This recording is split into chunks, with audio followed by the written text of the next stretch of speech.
Hello everyone, welcome back. So अगर मैं आपसे पूछूं कि what is the most important thing in horoscope, सबसे ज़्यादा इम्पॉर्टेंट चीज़ या सबसे ज़्यादा वैल्यू किस चीज़ को या किस हाउस को या किस चीज़ को हम अपने हॉरोस्कोप में देनी चाहिए। ठीक है ma'am, yogas are very important, exaltation of planets are very important, right? And placement of planet in a friendly house or in its own house, exaltation house is very important. In a particular nakshatra it is very important. नवामसा का अच्छा होना बहुत ज़रूरी है, वर्गोत्तम planets होना बहुत ज़रूरी है।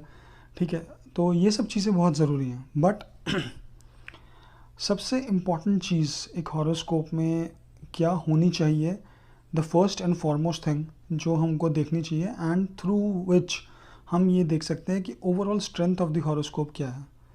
सो जिससे अगर वो चीज़ स्ट्रांग नहीं है तो अगर आपका 90% of your horoscope is strong, like you have very good yogas, चाहे वो कोई भी राजयोग हो, चाहे वो एक्सल्टेशन डेबिलिटेशन हो प्लैनेट्स का, या गज केसरी, कोई भी अच्छे से अच्छा राजयोग हो, तो वो चीज़ें इम्पॉर्टेंस नहीं होल्ड करेंगी उतनी ज़्यादा जितने कि वो तब कर सकती हैं। या अगर सपोज करो आपके में गज केसरी योग नहीं है, बट अगर this one factor is very strong in your horoscope, it is actually much more important rather not having a Gaj Kesari Yog but having this one main factor to be very strong in your horoscope.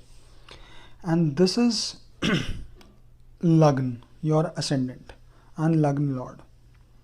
Actually में बहुत सारी जितने भी बड़े बड़े astrologers हैं और जिन्होंने एक्चुअल में एस्ट्रोलॉजी में बहुत बड़ी बड़ी रिसर्च करी है और जिनका बहुत ज़्यादा नाम है, जिन्होंने एक्चुअल में चीज़ें प्रोवाइड करी हैं एस्ट्रोलॉजी की फील्ड में रिसर्च कर करके, मैं उन सब के वीडियोस और उनके बारे में पढ़ रहा था। तो then this the only common thing which I actually heard and written everywhere, this is one common thing जो कि हर जगह मेरे को देखने को मिली, वो था डिस्कशन अबाउट लग्न एंड लग्न लॉर्ड। कि अगर आपका लग्न या लग्न लॉर्ड लग्न या लग्न लॉर्ड आपका स्ट्रॉन्ग नहीं है हॉरोस्कोप में, तो डेफिनेटली आपके वो फैक्टर्स, चाहे वो कोई सा भी राजयोग हो, चाहे वो एक्सल्टेशन डेबिलिटेशन हो, या कोई भी अदर इम्पॉर्टेंट फैक्टर्स आपके हॉरोस्कोप में हो जितने हम पॉजिटिव चीज़ें देखते हैं, उनकी वैल्यू वो नहीं रहती जो कि उनकी वैल्यू तब हो सकती है अगर आपका लग्न बहुत स्ट्रांग है। एंड आई शुड रादर से, अगर आपका लग्न स्ट्रांग है या लग्न लॉर्ड बहुत स्ट्रांग है, they are actually having the benefic aspects and all other good factors, तो आपके हॉरोस्कोप में और अगर कोई योग नहीं भी है तब भी आपका हॉरोस्कोप बहुत अच्छा है। बट अगर सपोज आपका लग्न वीक है और लग्न लॉर्ड दोनों ही वीक हैं, तो डेफिनेटली हॉरोस्कोप में प्रॉब्लम्स हो जाती हैं। चाहे और योगा जो आपके हैं या कुछ भी अच्छी चीज़ें फॉर्म हो रही हो, बट वो उतने फ्रुक्टिफाई नहीं होंगे, उतने अच्छे रिजल्ट्स नहीं देंगे। सो लग्न को और लग्न लॉर्ड को कैसे देखना चाहिए? अगर सपोज करो आपके लग्न में कोई बेनिफिक बैठा है, नेचुरल बेनिफिक, राइट, तो बहुत अच्छा है, ठीक है, बिकॉज वो अपने बेनिफिक इन्फ्लुएंस आपके लगन को दे रहा है। ठीक है, लगन का लॉर्ड लगन में बैठा है या लगन को एस्पेक्ट कर रहा है, वो बहुत ही पॉजिटिव फैक्टर है। ठीक है, सपोज अगर आपका लगन लॉर्ड लगन में नहीं है या लगन में कोई और प्लैनेट भी नहीं है, तो 12th और 2nd हाउस फ्रॉम लग्न, उनमें कौन बैठा है, दैट बिकम्स इम्पॉर्टेंट। अगर सपोज करो दोनों में बेनिफिक प्लैनेट्स बैठे हैं, तो ये शुभ कर्तरी योग हो जाएगा। ठीक है, जैसे मैंने आपको बताया था पाप कर्तरी योग होता है, इसी तरह शुभ कर्तरी योग होता है, तो वो जो बहुत ही अच्छा हो जाएगा। बट हाँ, अगर दोनों तरफ मेलेफिक्स बैठे हैं, definitely that factor is not good for your लग्न। फिर अगर लग्न लॉर्ड का कोई friend, suppose in Leo, suppose in Leo ascendant, अगर आपका जुपिटर या मार्स बैठा है लग्न में, तो बहुत अच्छा होगा।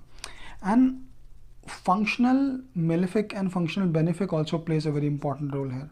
सो अगर सपोज करो फंक्शनल बेनिफिक बैठा है आपका वहाँ पे, क्योंकि कई बार ऐसा हो जाता है कि ज़रूरी नहीं है कि बेनिफिक लाइक जुपिटर, वीनस और मरकरी हमेशा हो. Suppose I think for Venus, Saturn becomes functional benefic. So अगर Saturn is in your Lagn, that is also very good, right? After that Lagn, अगर आप लगन की पावर को चेक करने के बाद फिर आप देखो लगन लॉर्ड आपका कैसा बैठा.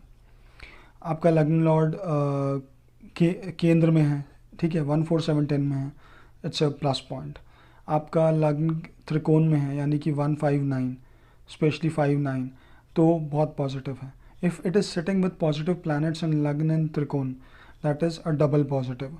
ठीक है. अगर वो किसी फ्रेंड के साथ बैठा है, दैट इज़ ऑल्सो पॉजिटिव.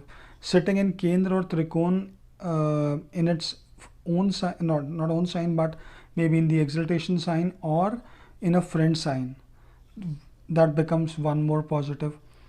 ठीक है. बट अगर वो सपोज करो केंद्र में बैठा है बट बैठा किसी एनिमी के हाउस में है, तो that is okay, not bad, not good, right. So like this you have to analyze your lagna and lagna lord because that becomes very important. अब लगन को क्यों बहुत इंपॉर्टेंस दी गई है? बिकॉज लगन इज़ योर सेल्फ. अगर आपका लगन स्ट्रांग नहीं है, लगन लॉर्ड स्ट्रांग नहीं है, तो डेफिनेटली आपको कहीं ना कहीं आपकी हेल्थ रिलेटेड प्रॉब्लम्स होंगी. ठीक है. दो health related problems can be seen from 6th house, but again लगन और लगन लॉर्ड अगर आपका ठीक नहीं होगा तो आपको हेल्थ रिलेटेड प्रॉब्लम्स होंगी. अब हेल्थ रिलेटेड प्रॉब्लम्स होंगी तो आप लाइफ में कोई भी चीज़ अचीव करने जाओगे, success in your career, earning money, anything, आपको उसमें प्रॉब्लम्स आएंगे. ठीक है. तो इसीलिए बोला गया है कि अगर लगन और लगन लॉर्ड स्ट्रांग नहीं है तो डेफिनेटली कोई और योग कितना भी स्ट्रांग हो वो उतना अच्छा रिजल्ट नहीं दे सकता. बट अगर आपका लगन लॉर्ड स्ट्रांग है या लगन आपका स्ट्रांग है तो और फैक्टर्स इतने काउंट इन नहीं करते. सो इसीलिए लगन और लगन लॉर्ड की बहुत ज़्यादा इंपॉर्टेंस है, जो मैं आप लोगों के साथ आज शेयर करना चाहता था. दैट्स वाई मैंने सोचा कि एक वीडियो बना के आप लोगों के साथ में शेयर करूं. बिकॉज हर कोई और योग या सैटर्न को या मार्स को या और किसी दोष को बहुत ज़्यादा इंपॉर्टेंस देते हैं लोग, बट लगन के बारे में लोग इतनी ज़्यादा बात नहीं करते हैं. लगन लॉर्ड के बारे में, which is the most important factor in one's horoscope. सो उसको सबसे पहले प्राइमरी फोकस देना चाहिए, जो कि मैंने देखा है कि जितने भी बड़े बड़े एस्ट्रोलॉजर्स हैं उन्होंने सबसे पहले हर जगह अपनी बुक्स में या कहीं भी सबसे पहले लगन की बात करी है, उसके बाद आगे कुछ और बात करिए. So guys, this is about this video. So thanks for watching my video and please do subscribe to my channel. मेरे चैनल पर सब्सक्राइब करें इसी तरह की वीडियोज़ के लिए. एंड जस्ट अगर कोई भी कॉमेंट हो तो प्लीज़ वो कॉमेंट सेक्शन में डालें. So see you in the next video. Bye.